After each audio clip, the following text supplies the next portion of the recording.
Page 337, Burleske. Rather famous melody by Mozart. This is Leopold Mozart now. It's not the big name Mozart Amadeus we've all heard about. This is the daddy, the guy who taught him stuff and was a famous performer and teacher in his own right. So yeah. Anyway, let's take a look at this. It's a page long, treble bass clef, one sharp in the key signature. We're either in the key of G major or E minor. And if you look at the end, the last measure's here. G, I'm guessing we're in G major. Do the scales and arpeggios for both, though. G major and E minor.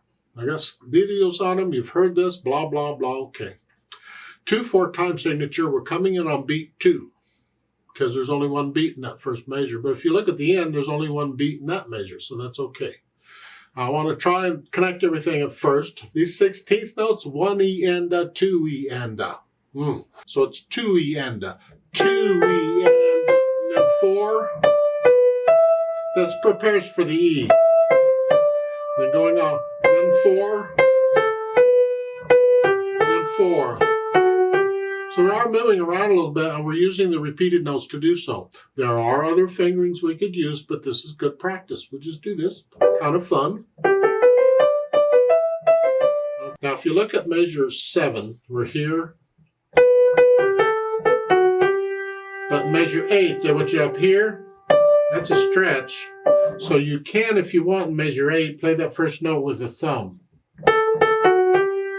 So for measure 7, you can hear. This way you're in position. Yeah, again, same thing in measure 10. If you play the quarter note with the thumb, you're ready to go on for the next measure. Or you can do it with that and reach up. Whichever, pick one and stick with it. Actually, for the most part, that's it for the right hand. Left hand, well, you got all these broken octaves. Broken octaves is octaves. Whatever the notes are, but it's just, you're calling them spreading out and scrunching up a little bit. Scrunch up, spread out. More. Now, and measure 3, you have to lift up. I got it from here to here. Unless you got really big hands, that's not going to work. So you just lift up and move. There. That's basically what the left hand is doing. Now let's see if what happens if they do them at the same time. Ha. Good luck here.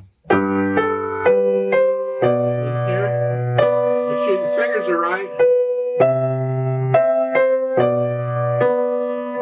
Right hand.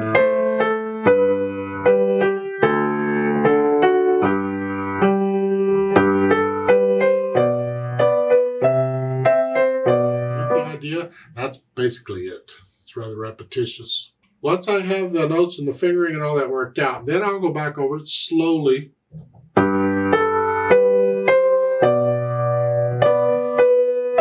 However slow it takes.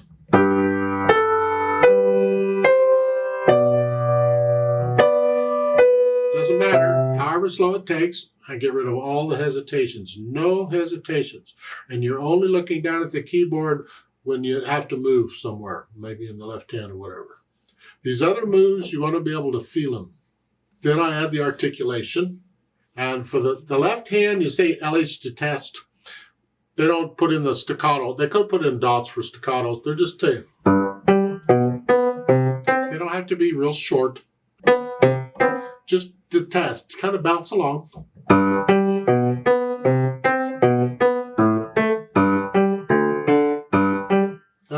The right hand is...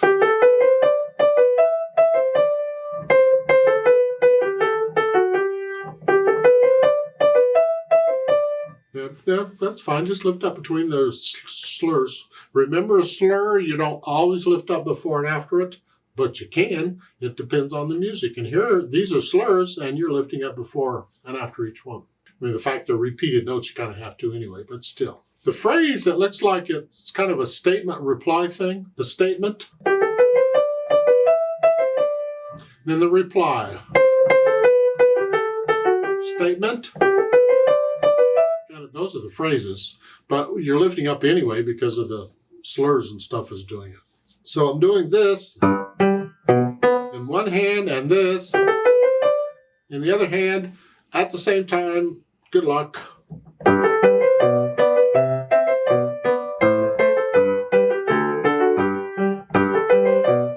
Take it slow and easy. You hear at the beginning? It's not like it's a 16th note and a 16th rest. Sort of is. I mean, when you get going, that's sort of what it ends up being. You're putting in rest in the left hand.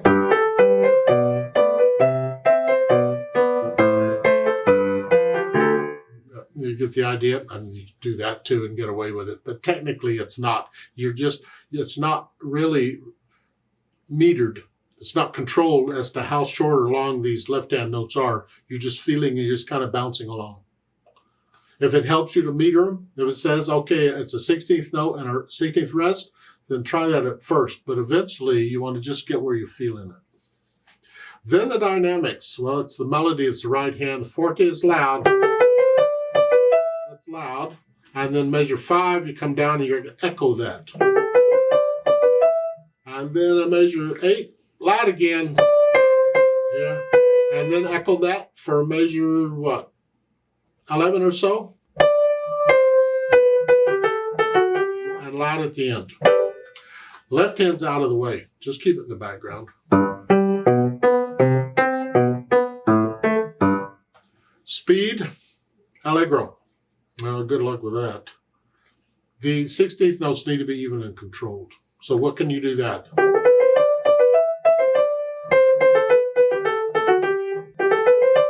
Fast can you play those accurately? If that is your allegro, close enough for now. As you play piano more and more, you will get better and better, and you come back and play these pieces for fun, I hope. You'll play them faster and better.